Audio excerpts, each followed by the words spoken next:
Қазақстанда Русский дом жабылама. Бакуде осы ұйым жұмысын тоқтатты. Осылайша Әзербайжан Ресейге мен енді саған тәуелді емеспін дегенді көрсетті.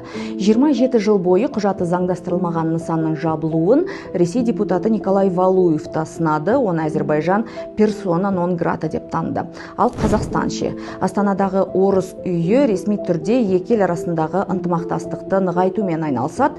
2016 жылы Еуропарламент бұл ұйымды Ресейдің үгіт насихат құралы ретінде таныды, ал 2022 жылы Еуропалық одақ оны санкциялар тізіміне енгізді.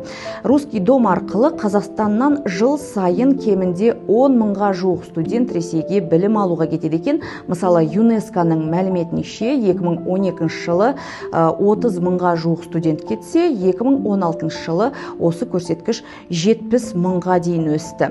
Қазақстанда Русский домды жабу Ресеймен ара қатынасты толықтай үзумен бірдей экономикалық байланыс, саяси қолдау, тіпті қауіпсіздік.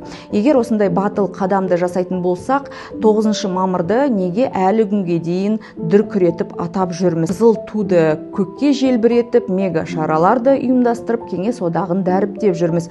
Өз идеологиямызды, құндылықтарымызды дәріптейтін шараларды ұйымдастыратын уақыт келген сияқты.